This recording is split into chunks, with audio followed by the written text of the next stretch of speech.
जय गुरु जी।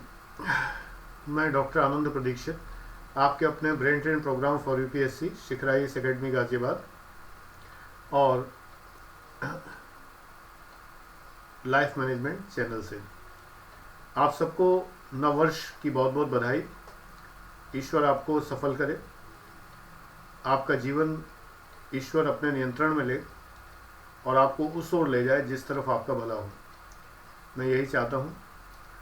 व्हाट्सएप पर और तरह तरह से आपने जो मुझे विश किया है, मैं इंडिविजुअल जवाब नहीं दे पा रहा हूँ क्योंकि 1600 से ऊपर हैं मेरे पास मैसेजेस। तो कुछ को मैं दे पाया था स्टार्टिंग में, फिर मैं नहीं दे पाया।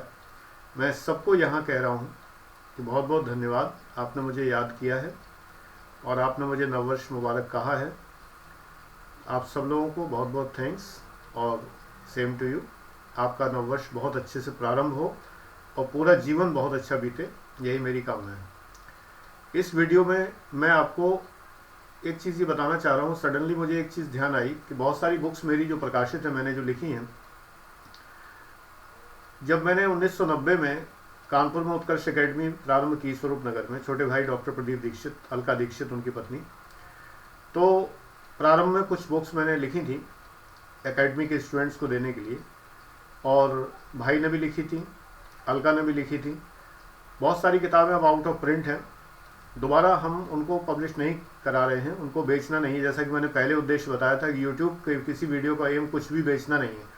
बट मेरे माइंड में एक चीज़ आई कि क्यों ना जो मेरी लिखी हुई पुस्तकें हैं, जिनको मैंने स्कैन तो कर ही रखा है, तो उन पर वीडियो बना के आपको वो ज्ञान देता चलूँ जो मैंने उन बुक्स में दिया है।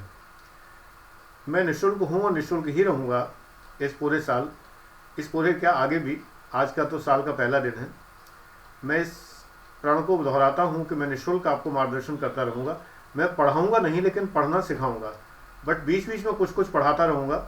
जैसे कि आज मैं आपको संगम युग के बारे में बता रहा हूँ। मैंने अपनी बुक खोली हुई है, सामने बहुत बड़े स्क्रीन पर वो जो फाइल है, जेपीजी फाइलें हैं, उसमें बुक्स स्कैन मैंने खुद ही की हुई है। तो वो उससे मैं आपको कुछ चीज़ें बताता चलता हूँ, जल्दी हो जाएगी काफ़ी। तो आप इस वीडियो को डाउनलोड करके इत्मीनान से नोट कर लीजिए, आपके काम आएंगी काफ़ी चीज़ें, क्योंकि मैंने अपने नोट्स से तैयार की थी बुक्स सारी, जो मैंने खुद नोट्स बनाए हुए थे, उनसे मैंने बुक्स लिखी हुई थी। इनको भी बेचा नहीं गया था, इनको एकेडमी के स्टूडेंट्स को फ्री डिस्ट्रीब्यूट किया गया था। तो अब भी ये बिल्कुल आपके लिए फ्री है, जो भी मटेरियल दिया जा रहा है। ये कोई भी पब्लिश नहीं की जा रही फ्यूचर में कहीं, जिससे कि आपको ख़रीदने के लिए उपलब्ध हो, ऐसा कुछ नहीं है। हम सीधे से स्टार्ट करते हैं संगम साहित्य से। तो संगम साहित्य 9 संकलनों में विभक्त है। 9 कलेक्शंस आर देयर। नट्टिरनई, कुरंदोगई, एरुंगुनुरु, पट्टिपाट्टपात्तु। उच्चारण में कुछ थोड़ा बहुत इधर उधर हो सकता है क्योंकि तमिल में नहीं जानता, और मैं देवनागरी में लिखी हुई तमिल के नाम पढ़ रहा हूँ। तो जिन्हें तमिल आती है और जो जानते हैं, तो उच्चारण में थोड़ा बहुत फ़र्क होगा, मैं उस वे में तो नहीं कर पाऊँगा। परिपाडल, कलित्तोगई, अहनानूर, पुरनानूर, पत्तुपाट्टू, पत्तुपाट्टू, ये 9 हुई। ये जो है 9 संकलन है। नट्टिरनई, कुरंदोगई, एगुरुनुरु, पट्टिपात्तु, परिपाडल, कलित्तोगई, अहन्नानूर, पुरन्नानूर, पुत्तुपाट्टू। अब इस संकलन को 3 भागों में बांटा गया है। एत्तु तोकई, कहीं एत्थु थोकई लिखा जाता है, कहीं एत्तु तोकई, जैसे कि तमिल में टाको था लिखते हैं, इसी तरह से एत्तु तोकई किन्हीं बुक्स में लिखा होता है, कहीं एत्थु थोकई, कहीं पत्थु पाट्टू, कहीं पुत्तु पाट्टू लिखा होता है। पदिन्नेन कील कनक्कू, पदिन्नेन कील कनक्कू। वर्ण विषय के आधार पर इनमें आगम प्रणय वर्णन है और पुरम प्रशंसात्मक वर्णन है। तो इन संकलनों में ये रचनाएं हैं 2289, 2289। इनकी रचना अधिकांशतया विद्वान कवियों और कवित्रियों द्वारा की गई है। संख्या इनकी 473 के आसपास है। इनमें बहुत सारी चीज़ें मैंने लिखी हैं, मैं केवल आपको पॉइंट्स बता रहा हूँ। तोल काप्यम जो है बहुत ही बढ़िया कृति है इस समय की, जिसकी रचना जो है अगस्त्य ऋषि के शिष्य तोल काप्यर ने की थी, और ईसा की प्रारंभिक शताब्दियों में विकसित तमिल समाज, संस्कृति और साहित्य के विषय में इसमें जानकारी मिलती है। इसके अलावा संगम साहित्य में कुछ वर्णन इस प्रकार है। इत्थु थेकई जो है, इत्थु तोकई अष्टकाव्य संग्रह है ये। 8 कविताएं हैं इसमें, मतलब 8 संग्रह हैं इसमें, कलेक्शंस हैं। इसमें 2279 से ज़्यादा कविताएं हैं, 473 कवि हैं, 473। एक्चुअली ये कहा जाता है कि संगम साहित्य में बहुत सारी चीज़ें अतिशयोक्ति भी हैं। कई जगह आपको 4444 टाइप की चीज़ें मिलेंगी, अतिशयोक्तियाँ भी हैं कई, तो इसलिए संख्याओं पर एग्जैक्टली बहुत ज़्यादा बिलीव नहीं किया जाता है। इसमें है अष्टकाव्य संग्रह है, 8 कविताएं का संग्रह है, और ये है नन्निणई, NANNI, नन्निणई। ये जो है पांड्य राजा का वर्णन है, उसकी लव स्टोरीज हैं, 400 से ज़्यादा गीत हैं इसमें, और करीब करीब 200 कवियों ने लिखा है, 200 कवियों ने इसमें लिखा है नन्निणई ने। कुरुंथोकई जो है ये तमिल सरदार के संरक्षण में कुछ कवियों ने छंद लिखे हैं, 400 करीब प्रणय कथाएं हैं, लव स्टोरीज हैं, और तिणय कहते थे उन्हें, और ये हैं 205 कवि हैं करीब करीब इसमें। तीसरी है एंगुरु नूरू, ये 500 छोटे छोटे गीत हैं, और इसमें कई रचनाएं हैं, जिनमें फेमस रचनाएं जो हैं आरम्मो गियार, अम्मू वनार, कपिलर, और ये ओदलांदयार और पय्यनार, ये कवि हैं। चेर शासक जो हैं उनके संरक्षण में ये रचनाएं हैं, ये कवियों ने लिखी हैं, जो नाम बताए कवियों के। चौथा संग्रह है वो पदिन्नुपत्तु, ये 80 गीत हैं, चेर शासकों से संबंधित है। इनमें दाह संस्कारों का भी वर्णन है, और तमिल के बहुत पुराने शब्द इसमें पाए जाते हैं। पांचवा है परिपाडल, परिपातल लिखा होता है, कहीं परिपाडल लिखा होता है, कहीं परिपादल लिखा होता है। ये बहुत सारी कविताएं हैं, जिनमें आज की डेट में 24 कविताएं मिलती हैं, वो हैं। इसमें तिरुमला और सुब्रमण्यम यानी मुरुगन, इनकी स्तुतियां हैं। और चेर शासक बहुत फेमस था, जो नाम सुना होगा आपने, शयनगुट्टवन की उपलब्धियां हैं। मयूर नृत्य है इसमें, मयूर डांस जो है वो है, उसका वर्णन है। छठवां है कलित्थोगई में प्रणय गीत हैं, लव वर्सेस हैं, नीति शास्त्र भी है, विवाह के गीत भी हैं और भी हैं। सातवां संग्रह है अहनानूर, ये मैंडुन तोगई और अहम नाम से वर्णित संग्रह हैं। इसमें काफ़ी 3 भाग हैं, इसमें 3 भाग प्रमुख हैं इसमें। उनमें काफ़ी मतलब 13 से लेकर 37 पंक्तियों तक के काव्य कविताएं हैं। इसमें पांड्य शासक के संरक्षण में ये हुआ था। ज़्यादातर लव स्टोरीज ही होती थी राजाओं की, पता नहीं लव ज़्यादा ही करते थे राजा लोग कुछ जो है, तभी संतानें भी बहुत होती थी, झगड़े भी बहुत होते थे, लड़ाइयाँ भी बहुत होती थी, यही सब रीजन्स रहते थे, हर जगह यही स्थिति थी। फिर इसके बाद 8वां है पुरन्नानूर। इसमें पुरन्नानूर जो है ये 400 ज़्यादा मिलती है संख्या, ये पूरे संग्रह में ज़्यादातर आपको ये मिलेगा 400। जैसे आजकल होता है 40 लिखा जाता है भगवान का, तो ऐसे ये 400 है। तो ये 150 कवि हैं इसमें, जिसमें कपिलर हैं और सत्तनार हैं, पेरुम सित्तरनार हैं, उरैयूर हैं, एनिचेरी और मुदमोसियार हैं, ऐसे करके ये मानते हैं। कुछ लोग मानते हैं प्रथम संगम में था ये, कुछ लोग मानते हैं बाद में लिखा गया। तो ये जो डिस्क्रिप्शन था ये 8 का संग्रह था। फिर अगली बात आती है पुत्तुपात्तु की। पुत्तुपात्तु जो है ये तृतीय संगम से संबंधित है, 3rd संगम से। संगम एक्चुअली जो है कवियों का सम्मेलन था। 2वीं शताब्दी के आसपास माना जाता है। चोल शासक करिकाल और पांड्य शासक नैंडुजेलियन, जिसको नेपोलियन कहा जाता था, नैंडुजेलियन के संबंधित है ये। इसमें तिरुमुरुगानुपदई नक्कीरर ने लिखा है ये। तमिल देवता मुरुगन यानी कार्तिकेय सुब्रमण्यम के देवालयों का वर्णन है इसमें जो है। और इस पर जो है कुछ लोगों ने कमेंट्री भी लिखी है। कमेंट्री लिखने वालों में नच्चिनार किनियर ये प्रसिद्ध है। दूसरा जो है ग्रंथ है नैडुनलाडवई, ये जो है नक्कीरर ने लिखा है। पति वियोग के बारे में डिटेल डिस्क्रिप्शन है, यानी वियोग श्रृंगार है। नैंडुजेलियन के बारे में है, उसके राजा रानी कहानियां हैं इसके बारे में। दूसरा है इसके बाद अगला है पेरुम्बा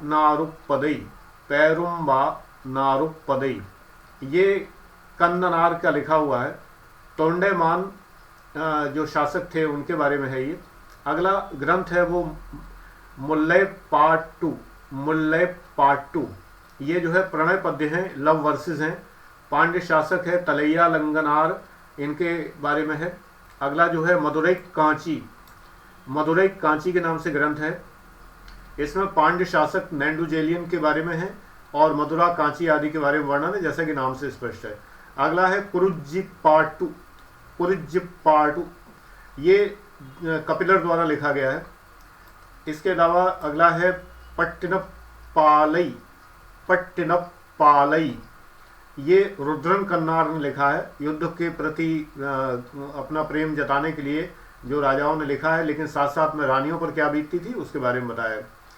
अगला है मलैप्पडुहक्काद्रम, मलैप्पडुहक्काद्रम ये जो है इसके अंदर कौशिकन्नार ने लिखा है। चोलों की राजधानी के बारे में, कावेरी पत्तनम के बारे में डिटेल है इसके अंदर, और पहाड़ियों के बारे में, वहाँ की ज्योग्राफी के बारे में, ये सब चीज़ें इसके अंदर पाई जाती हैं।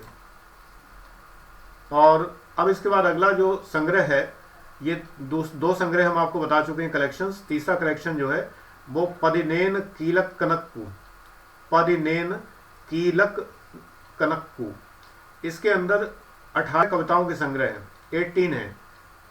इसके अंदर 18 कलेक्शंस हैं। एक ये बड़ा कलेक्शन है, उसके अंदर 18 कलेक्शन है। नालडियार, और उसके बाद नाभ मणिक कड़ई गई, नाभ मणिक कड़ी गई।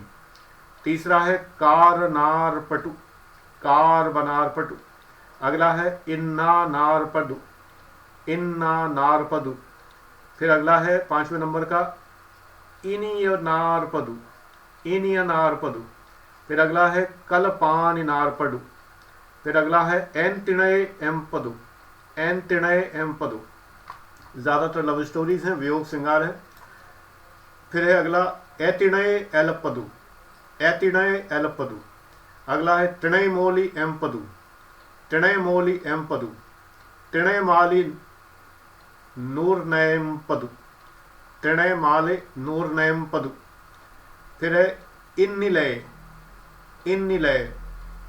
फिर अगला है 12वां कुरल या मुप्पाल, तिरुवल्लुवर ने लिखा हुआ है। इसमें कौटिल्य और मनु के विचार मिलते हैं। क्वेश्चन बनता है इस पर, कौटिल्य और मनु के विचार इसके अंदर कलेक्टेड हैं, कुरल। फिर इसके बाद आता है शिरुमंच मूलम। फिर आता है मुदमोलिक कांजी, मुदमोलक कांजी। फिर आता है एलादी, तिरक्कडुकम, तिरक्कडुकम। फिर आता है आशारक कोवई, आशारक कोवई। फिर है पलपोली, पलपोली। ये हो गए। अब जो है एक ग्रंथ बड़ा फेमस है तोलकाप्पियम। तोलकाप्पियम सेकंड संगम से रिलेटेड है, जो सेकंड कॉन्फ्रेंस थी, ऋषि अगस्त्य ने अध्यक्षता की थी। इसके अंदर प्रेम है, युद्ध है, छंद शास्त्र है, नीति शास्त्र है, यौवन के गीत हैं, आचार विचार है, तमाम चीज़ें हैं इसके अंदर। तो इस पर बहुत सारे लोगों ने टीकाएँ लिखी हैं। टीका का मतलब कमेंट्री। फिर महाकाव्य शिलप्पादिकारम, शिलप्पादिकारम एक्चुअली शिलप्पादिकारम जैसे लिखते हैं हिंदी में और इंग्लिश में भी, और कभी इसको जो बोलते हैं तमिल में एक बोलने का स्टाइल है खास, जैसे का को गा करके बोलते हैं, का को गा बना के। जैसे शिलप्पादिकारम लिखेंगे तो उसको थोड़े जब एक खास तरीके से बोला जाता है तो शिलप्पादिकारम हो जाता है, तो वो गा हो जाता है, बोलने में वो गा निकलता है। तो लिखने में भी कभी कभी इंग्लिश में जी लिखा जाता है और हिंदी में भी कभी कोई गारम लिखते हैं। तो ये सुहाग के नूपुर के नाम से अमृतलाल नागर ने हिंदी में भी लिखा है, इस पर टीवी सीरियल भी बना है। माधवी, कन्नगी और इन सब का वर्णन है। पोहार यानी कावेरी पत्तनों के बारे में डिस्क्रिप्शन है। नर्तकी और वही सब कहानी है जो बाजीराव मस्तानी जैसी कहानी है, उसी तरह की कहानी। हर कहानी में त्रिकोण होता है, एक राजा, एक रानी, एक नर्तकी, एक डांसर, वही सब होता है इसमें है। तो ये राष्ट्रीय काव्य माना जाता है तमिल का, बहुत उत्कृष्ट काव्य माना जाता है। नीलकंठ शास्त्री ने शिलप्पादिकारम का बहुत सुंदर चित्रण किया हुआ है, बहुत अच्छा बताया हुआ है, उसका उनका डिस्क्रिप्शन है। और नीलकंठ शास्त्री की इससे संबंधित पुस्तक मैंने पढ़ी है, मेरे पास थी और उसको मैंने पढ़ा है, और बहुत ही अद्भुत पुस्तक है जिसके बारे में मुझे पढ़ने को मिला। फिर मैंने हिंदी में भी सुहाग के नूपुर पढ़ी पूरी, तो पूरी समझ में आ गई, क्योंकि जो नीलकंठ शास्त्री ने लिखा है उसमें तमिल उदाहरण बहुत ज़्यादा है, तो वो पल्ले नहीं पढ़ रहे थे। फिर ऐसे ही जीवक चिंतामणि बहुत फेमस है, ये जैन ग्रंथ है जो कि तमिल में है, तो इसलिए ये इसलिए इम्पोर्टेंट हो जाता है। और जीवक चिंतामणि जो है संगम योग से थोड़े से बाद की लिखी हुई नायक की कहानी है, वो लिखी गई है। इसमें 3000 से ऊपर छंद हैं करीब करीब।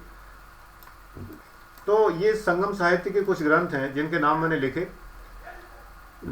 मेरी अपनी लिखी हुई कलेक्शन है। एक्चुअली इन पुस्तकों में अपनी लिखी हुई पुस्तक नहीं कहता, रीज़न ये लिखा तो इतिहास बड़े बड़े विद्वानों ने है, मैंने तो कलेक्शन किया। I am the compiler only, editor कह सकते हैं, कंपाइलर कह सकते हैं। बहुत सारी किताबें कंपाइल की हैं क्योंकि लिखा जाता है ओरिजिनल। जो मैंने पुस्तकें लिखी, कविताएं लिखी हैं, जो सब लिखी हैं वो तो ओरिजिनल मैंने लिखी हैं। ये तो कंपाइलेशन होता है, स्टूडेंट्स के लिए कलेक्ट करके लिख देना और छाप देना, वो होता है। तो ये कंपाइलेशन ही है। तो मैंने सोचा संगम का मैं कुछ पन्ने आपको बताऊं, थोड़े टेढ़े मेढ़े लगेंगे आपको, जल्दी आपको समझ में ना आए तो इनको ढूंढिए, नेट पर सर्च करिए, क्योंकि जो मैटर मैंने दिया है ये बहुत ही अद्भुत है। अपनी तारीफ नहीं कर रहा, उनकी तारीफ कर रहा हूँ जो संगम युग के लेखक हैं। उन लोगों ने जो लिखा है वो बहुत ही लाजवाब है, बहुत नायाब है। थोड़ा एग्जेगरेशन होता है, सभी में होता है, रामचरितमानस में भी है, सभी में है। एग्जेगरेशन तो होते हैं, बढ़ा चढ़ा के थोड़ा कहा जाता है, एपिक्स होते हैं। तो ये तमिल एपिक्स हैं। एक्चुअली मुझे तमिल कल्चर जो है बहुत अट्रैक्ट करता है, बहुत ज़्यादा। जब मैं दक्षिण भारत में जब भी कभी मैं थोड़ा बहुत घूमने का मौका मिलता है तो मैं वहाँ के अभिभूत हो जाता हूँ बिल्कुल। मुझे लगता है वहाँ के मंदिर जो हैं और वहाँ का जो आसपास का माहौल है, जैसे मैंने रामेश्वरम में देखा कि हर घर में, ज़्यादातर घरों में, घर के सामने बिल्कुल रामेश्वरम टेम्पल जैसा एक छोटा सा टेम्पल बना के रखते हैं। मुझे बहुत अच्छा लगता है। तुलसी का, हमारे यहाँ से तो तुलसी भी गायब हो चुकी है, तुलसी का घरुआ भी गायब हो गया सारा। तो जहाँ सभ्यता और संस्कृति मिलती है, जहाँ संस्कृति को लोग भूले नहीं हैं, मुझे वो सारी एरियाज अच्छे लगते हैं, वो सब जगह अच्छी लगती हैं। तो यही मैंने देखा है वहाँ पर कि दक्षिण में कई, जैसे कि मदुरई में देखा, और यहाँ या और भी जगह, इवन गुजरात में भी टेम्पल सिटीज़ मेनली मैंने देखे, क्योंकि मैं जाता ही टेम्पल्स के दर्शन करने, भगवान के दर्शन करने जाता हूँ, जब भी जाता हूँ। मैं वैसे टूरिज्म नहीं पसंद करता। मैं एक जगह जाके फिर मुझसे पूरा परिवार कहता रहता है कि फला यहाँ पर एक मंदिर और है, ड्राइवर बोलता रहता है एक मंदिर और है, वो उसे दिखा दे। नहीं भाई, मैं देखने आया था बस, दैट्स ऑल। मैं तिरुपति बालाजी भगवान को दर्शन करने आया, मैंने देख लिए, अब मुझे और किसी की ज़रूरत नहीं है। उस सिटी में बहुत सारे मंदिर हैं, मैंने नहीं देखे। ऐसे मैंने जब भी, जहाँ भी, भुवनेश्वर में या कहीं भी, किसी भी जगह, बस जो मुझे देखना था, जगन्नाथ भगवान के दर्शन किए, बस अब मेरा उद्देश्य पूरा हो गया। मैं आया जिस एम से हूँ वो पूरा हो गया। तो मैंने देखा है कि इस पूरे क्षेत्र में, चाहे आंध्र प्रदेश हो या तमिलनाडु हो या जो भी, जहाँ जहाँ मैं घूम पाया हूँ और जहाँ जहाँ मैंने टेम्पल्स देखे हैं, संस्कृति को देख के मैं अभिभूत हो जाता हूँ, बहुत ही ओवरवेल्ड होता हूँ, बहुत मुझे अच्छा लगता है। और प्रायः मुझे हर जगह भी ये लगता है कि मैं यहीं रह जाऊँ, ऐसा लगता है, बस यहीं रह जाऊँ, बस अब आगे कहीं जाना नहीं है, बस यहीं बस जाना है, ऐसा लगता है। कहाँ कहाँ बसेंगे, कहाँ कहाँ रहेंगे, बड़ा मुश्किल काम है। लेकिन बहुत ही प्रिय संस्कृतियाँ हैं सभी, ये बहुत ज़्यादा। तो वही संगम लिटरेचर का है। मेरा मन करता है कि मुझे ट्रांसलेटेड लिटरेचर मिल जाए बहुत सारा, तो मैं पढ़ सकूँ। थोड़ा बहुत मैंने पढ़ा है, जितना ट्रांसलेटेड आया है। इवन जब वो मिलता है कभी ट्रांसलेशन, ज्ञानपीठ पुरस्कार वगैरह मिलते हैं, तो जो तमिल, तेलुगु, मलयालम, कन्नड़ वगैरह में जो लिखा जाता है, और बंगाली, गुजराती, जितने भी, मैंने सारी पुस्तकें हिंदी में ट्रांसलेट होकर आती हैं। भारतीय ज्ञानपीठ सबको प्रकाशित करती है हिंदी में, वो सब पुस्तकें पढ़ी है। मैं ये बहुत आराम से कह सकता हूँ, वो सभी पढ़ी हैं। अब मेरे पास समय कम मिलता है, लेकिन मैंने पहले जो मेरा पढ़ने का समय बहुत ज़्यादा था, तो वो सभी पुस्तकें पढ़ी हैं। और हर संस्कृति को मैं नमन करता हूँ। मुझे लगता है हर संस्कृति में इतनी विशेषताएँ हैं, इतनी ज़्यादा विशेषताएँ हैं, और इतनी स्पेसिफिक है, हर संस्कृति दूसरी से अलग है। और यही भारत की विशेषता है कि सारी संस्कृतियाँ दूसरे से अलग हैं, लेकिन फिर भी एक दूसरे से यूँ जुड़ती हैं कि जैसे बिल्कुल गंगा जमुना की धारा मिल जाती है संगम में आकर, बिल्कुल ऐसे जुड़ जाती हैं। यही जो है भारतीय संस्कृति। जब आपसे पूछा जाए कि भारतीय संस्कृति क्या है, हम भारतीय उतने महान नहीं है, ये निश्चित है मेरा विचार, लेकिन हमारी भारतीय संस्कृति बहुत महान है। तो संस्कृति थोड़ी डिफरेंट है। संस्कृति का केवल मतलब मंदिर ही नहीं होता है। संस्कृति का मतलब मंदिर, मस्जिद, गुरुद्वारा, कुछ भी केवल यही नहीं होता है। संस्कृति का मतलब होता है कि एक दूसरे के प्रति सहिष्णुता, यानी टॉलरेंस। ये टॉलरेंस होनी चाहिए। ये नहीं होना चाहिए कि मैं तमिल हूँ, मैं संस्कृत पसंद नहीं करूँगा, मैं ये नहीं करूँगा, मैं वो नहीं पसंद करूँगा। मतलब ज़रा सा भेद हो गया तो मैंने देखा कि थोड़ा सा बंटवारा हो जाता है, तो लोग मान लेते हैं कि दूसरे लोग पराये हो गए। उत्तराखंड बन गया तो लगने लगा यूपी के लोग रुड़की को पराया मानने लगे, हरिद्वार को पराया मानने लगे। ये ऐसा गलत है, ये ऐसा नहीं है। कोई पराया नहीं है, सभी अपने हैं। वो तो प्रदेश की बाउंड्री तो एडमिनिस्ट्रेटिव सुविधा के लिए बनानी ही पड़ेगी, बोलचाल की सुविधा के लिए भाषाएं बनानी पड़ेंगी। सारी भाषाएं हैं अपने आप में, हर भाषा अपने आप में बहुत प्रिय होती है। भाषाओं की कभी मजाक न बनाए। आप IAS एस्पिरेंट है, किसी भाषा की मजाक मत बनाइए, विशेषता बताइए उसकी विशेषता ठीक है बतानी, लेकिन मजाक मत बनाइए। रीज़न ये मजाक इसलिए बनाते हैं हम लोग क्योंकि हम उसे बोल नहीं पाते हैं। अगर हम उसे समझें तो हमें लगेगा कितनी प्यारी भाषा है, इसके अंदर ऐसे फीलिंग।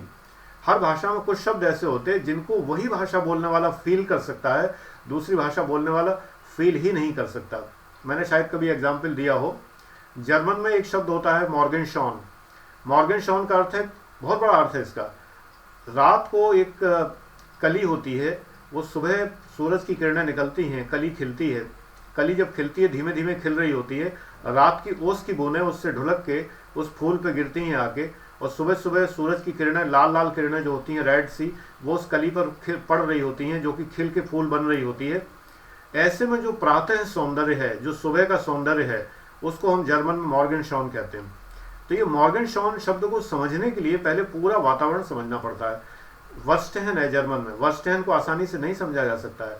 ऐसे बहुत सारी चीज़ें, सिन है SINN, जिसका मतलब वेस्टेड इंटरेस्ट होता है, आसानी से नहीं समझा जा सकता। जिमिन शेफ्ट, जिसे शेफ्ट है, सोशियोलॉजी जो लोग पढ़ते हैं उसको भी सतही तौर पर पढ़ते हैं, समझते नहीं है कि जिसे शेफ्ट और जिमिन शेफ्ट में टॉनीज ने क्या बात बताई है। इसी प्रकार बंगाली में, मैंने जो भाषाएं पढ़ी मैं उन्हीं की बात कर सकता हूँ।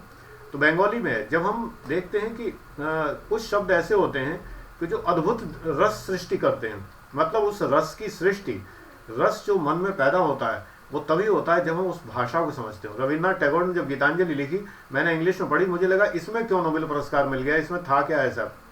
मैंने कहा ऐसे नहीं काम चलेगा, बंगाली सीखनी पड़ेगी, और सीख के फिर इतनी अच्छी सीख लूँ कि मैं गीतांजलि पढ़ सकूँ। फिर मैंने सीख के गीतांजलि पढ़ी।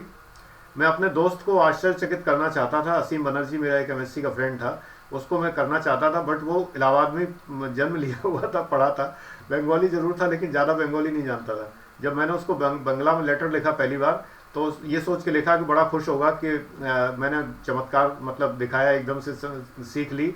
उसने फिर अपनी मम्मी से पढ़वाया लेटर, फिर मुझसे कहा कि तुम कम से कम हिंदी में लिखा करो या अंग्रेजी में लिखा करो, तुमने बंगाली में लिखा है, मेरी समझ में नहीं आ रहा, मुझे मम्मी से पढ़वाना पड़ा। हमने कहा यार तुम कैसे बंगाली हो, तुम बंगाली नहीं आती है। बोला कि मैं तो जन्म यही हुआ, मैंने सीखी नहीं बंगाली। रीज़न ये है कि किसी का बंगाली या गुजराती होना ज़रूरी नहीं है कि वो उस भाषा को समझ सके। ये भाषा के प्रति प्रेम चाहिए। मैं सोचता था कि वो मुझे कुछ ऐसे शब्द बताएगा जिन शब्दों में मैं बहुत कुछ जान सकूंगा, लेकिन वो केमिस्ट्री का आदमी था, केमिस्ट्री का ही था, उसे नहीं था इतना। हमारा मतलब सारे फ्रेंड्स में वही थोड़ा क्लोज था, और उसको मैं याद करता हूँ बहुत ज़्यादा आज भी। तो फैक्ट ये है ना कि कुछ शब्द ऐसे हैं जो अद्भुत रस सृष्टि करते हैं, ऐसी सृष्टि करते हैं कि एक शब्द बोलने से ही तमाम अद्भुत फीलिंग्स होती हैं। ऐसे फ्रेंच में है, ऐसी सभी में है, रशियन में है, जितनी भाषाएं, कोई भी लैंग्वेज ऐसी नहीं जिसमें ऐसे रस शब्द ना हो। तो इसलिए देखिए पहली बात ये, कोई चीज़ आपको, मैंने अभी जितना बोला आप कहेंगे ये क्या बोल दिया आज, कि ज़बान टूट जाएगी बोलते बोलते। कभी भी किसी भाषा का, किसी चिंतक का, किसी दार्शनिक का मजाक मत बनाइए। जिसका आप मजाक बनाएंगे वो आपके दिल में नहीं बैठेगा। आपको इन चीज़ों को दिल में बिठाना है। श्रद्धा से पढ़िए, इनको आस्था से पढ़िए, प्रेम से पढ़िए, आपके दिल में बैठ जाएंगे पक्के तौर पे, आप बोल भी पाएंगे। अगर आपका कोई तमिल मित्र हो, उससे कहिए कि कैसे बोलेंगे, मैं तो ऐसे बोलता हूँ, तुम कैसे बोलोगे इसे। अगर वो बता पाता है तो बड़ी अच्छी बात है, सीखिए उसको ज़रूर। क्योंकि मुझे लगता है कि अगर किसी से सीखा जाए तो कोई बुराई नहीं है। अगर किसी से कुछ चीज़ पूछ ली जाए कि भाई तुम बताओ, तुम इसके एक्सपर्ट हो, तुम ज़रा बता दो, तो बहुत अच्छी बात है, वो ज़्यादा अच्छा बताएगा डेफिनेटली। तो कोई भी हो, वो छोटा हो बड़ा हो, कैसे भी हो, पद में छोटा हो, उम्र में छोटा हो, कैसे भी हो, लेकिन अगर वो जानता है तो उससे पूछ लेना चाहिए। तो इसीलिए मैंने पहले ही कहा कि तमिल तो मुझे अज्ञानता है मेरी, मैं उच्चारण ठीक से नहीं कर सकता। तो मेरे व्यूअर्स में सब तरह के व्यूअर्स हैं, हर एक भाषा भाषी हैं, तो इसीलिए मैंने कहा भाषा को जैसे बोल पाया हूँ वैसे ही बोला है मैंने। एक बार मुझे याद है मैंने पंजाबी के कुछ शब्द बोले थे। एक मेरा वीडियो है, किसी की डॉल करके है, तो वो उसमें मैंने कुछ पंजाबी बोले, तो किसी व्यूअर ने बहुत बढ़िया चुटकी ली थी। उसने कहा सर की पंजाबी बड़ी मज़ेदार है। हमने कहा हाँ भाई, एक्चुअली मैं तो नहीं बोल सकता, मुझे पंजाबी बोलनी नहीं आती, समझ तो आ जाता हूँ मैं, लेकिन बोलनी नहीं आती। तो इसलिए फैक्ट यही है, सम्मान करिए, थिंकर्स का सम्मान करिए। देखिए, इंसान और इंसानियत का सम्मान करिए। इंसान का सम्मान करेंगे तो इंसान से जुड़ी सभी चीज़ों का सम्मान करेंगे। इंसान का सम्मान करेंगे तो इंसान की आयु का भी सम्मान करेंगे, एज का भी। इंसान के जेंडर का सम्मान करेंगे। यानी कि आप किसी का अपमान नहीं करेंगे जेंडर बेस पर कि ये पुरुष या स्त्री ऐसे होते हैं उनका अपमान करें, या आप किसी जाति का अपमान नहीं करेंगे, धर्म का अपमान नहीं करेंगे, भाषा का अपमान नहीं करेंगे। मुख्य बात यह है इंसान बनिए और इंसान का सम्मान करना सीखिए। इस नववर्ष में ये जरूर ध्यान रखिए कि आप अपने मन से किसी व्यक्ति को उसके व्यक्तित्व के आधार पर या उसकी जाति, धर्म, भाषा, लिंग, जन्म स्थान आदि के आधार पर उसको अपमानित नहीं करेंगे। अगर यही कसम खा लें तो आपकी बैलेंस शीट अगले साल देखिए कितनी बढ़िया बनती है। मैंने पिछले वीडियोस में बताया है, आप देखना कितनी अच्छी बैलेंस शीट बनती है। आप हर एक को सम्मान करना सीखिए, क्योंकि ये चीज़ें प्रकृति प्रदत्त है, ईश्वर ने दी है। भाषा ईश्वर ने जनरेट की है, जो हमारी जाति है वो ईश्वर ने जनरेट कर दी है। तो जाति पर किसी को आलोचित मत करिए, किसी की आलोचना मत करिए, किसी का मजाक मत बनाइए किसी को। ये तो बना दी जैसे ही बना दी, अब इसमें मैं कोई विवाद नहीं करूंगा। ईश्वर ने बनाई, हमने बनाई, सही। हमें किसने बनाया? ईश्वर ने बनाया। तो जो भी बनाया, जिसने बनाया, जाति की प्रैक्टिस करिए ही नहीं, जाति को जताइए ही नहीं, जाति के ऊपर कुछ कहिए ही नहीं, तो फिर ज़्यादा अच्छा है। रीज़न ये है कि अगर आप जो है किसी को किसी आधार पर विभेदीकरण करते हैं, वहाँ तक तो गनीमत है। यानी डिफ्रेंशिएट करना, ये करना कि भाई मैं बंगाली हूँ तुम गुजराती हो, ये कहने में कोई बुराई नहीं। बट मैं बंगाली हूँ, मैं ऊंचा हूँ तुम नीचे हो, ये गलत है। ऊंचा नीचा नहीं। सोशलॉजी में हमेशा 3 चीज़ें होती हैं, differentiation, stratification and hierarchy. Differentiation है केवल डिफ्रेंशिएट करना इक्वलिटी बेसिस पर, स्ट्रेटिफिकेशन है ऊंचा नीचा कर देना, ये गलत है। हायरार्की है ऊंचे नीचे को एक्सेप्ट कर लेना, तो वो हायरार्की हो गई। तो आप पद सोपान क्रम मत बनाइए उसका, बस ये ध्यान रखिए। इसलिए जब भी आप ये पढ़ें संगम लिटरेचर, कहीं भी किसी भी रेफरेंस से, मैं आपको कुछ बुक्स के नाम कभी अगर याद रहा तो बता दूंगा, लेकिन नॉर्मली सभी किताबों में मिल जाता है। हो सकता है कुछ नाम जो मैंने बताए कहीं ना मिले, क्योंकि मैंने काफ़ी खोजे थे तब मुझे मिला था। मोनोग्राफ्स मैंने खोजे थे, सिंगल बुक्स थी, छोटी छोटी बुक्स थी। जैसे मेरे पास एक अशोक की भी आज मुझे नहीं मिली, मैं डिस्कस करने वाला था कि अशोक के स्तंभलेख वगैरह मैं आपको बता दूं। मुझे स्कैंड कॉपी नहीं मिली, मैं स्कैन कर लूँगा फिर आपको बताऊँगा। मेरी बुक है वो, उस पर मैंने लिखा हुआ है। एक मेरे भाई की बुक है मंदिरों पर, एक बार डिस्कस करूँगा मंदिरों पर। तो मैंने अब ये नए साल में मैंने ये तय किया है कि मैं आपको अपनी लिखी हुई सारी किताबें पहले आपको भेजे में आपके भेज ही दूंगा भेजे में भेज देना, और ये ज़्यादा अच्छा रहेगा, क्योंकि ये मेरे लिए बड़ा आसान है कि उनको मैं प्रिंट कराऊं और ये सब करूं। इतने पैसे मेरे पास है नहीं कि मैं प्रिंट कराऊं फिर उन्हें बेचूं और ये सब करूं, ये बिजनेस करना मेरे बस के बाहर है। तो एक काम तो मैं कर ही सकता हूं, मेरे पास हार्ड कॉपी में है, उनको मैं स्कैन कर करके आपको मैं वीडियो बना दूंगा। उनको मैं फेसबुक पर नहीं डालूंगा, वो फिर वो कॉपीराइट वाली बात हो जाती है, बहुत सारी चीज़ें होती हैं। इसलिए दूसरों को क्यों दूँ उन चीज़ों को, वीडियो बनाऊंगा, ये मेरा कॉपीराइट है वीडियो अपने आप में। तो डेफिनेटली इससे आपका लाभ होगा, क्योंकि जब मैं बताऊंगा समझाऊंगा तो क्लियर हो जाएगा। जैसे अभी इतना बताने के बाद 2-4 उपदेश आपको और दे ही दिए हमने मौका पाते ही, तो वो तो मैं बाहर जाता नहीं हूँ उपदेश देने से आपको, क्योंकि जिससे कि आप लोगों का जीवन भी सुधरता रहे। साथ साथ में ब्रेन ट्रेन प्रोग्राम है, तो लाइफ मैनेजमेंट चैनल भी है ना। थोड़ी ठंड ज़्यादा है तो टोपी भी लगा दी। किसी ने कल कहा था मुकुट क्यों लगा दिया मुकुट नहीं है ये, अगर टोपी नहीं लगाऊंगा तो बीमार पड़ जाऊंगा, तो वो लगाना पड़ता है इस समय। तो इसलिए मैं इसकी चिंता नहीं कर रहा, मैं कैसा लग रहा हूँ कैसा नहीं लग रहा हूँ इसकी परवाह नहीं है। ये परवाह करने की उम्र भी नहीं है मेरी कि मैं इसकी परवाह करूँ। और आज हम लोगों ने क्लास में थोड़ा सा एंजॉय भी किया, और लोगों ने सबने अपने अपने अनुभव बताए, और पुराने वीडियोस भी देखे, पुराने स्टूडेंट्स के वीडियोस देखे। बहुत धमाल हुआ करता था किसी ज़माने में शिखर में, वो भी देखा। Continuously I was busy till 1 PM with my students, पुराने स्टूडेंट्स भी नए भी। तो वंस अगेन आप सब लोगों को नया साल बहुत बहुत शुभ हो, और आपको मैं इकट्ठा ही यहाँ धन्यवाद दे रहा हूँ शुभकामनाएं देने के लिए। व्हाट्सएप पर मैं नहीं कर पा रहा हूँ, मजबूरी है कि बहुत सारा टाइम भी चाहिए, और ऐसा नहीं कि वो टाइम में नहीं दे सकता, लेकिन अच्छा होगा कुछ टाइम में मैं आपके लिए एक वीडियो बनाऊँ, वो ज़्यादा अच्छा रहेगा।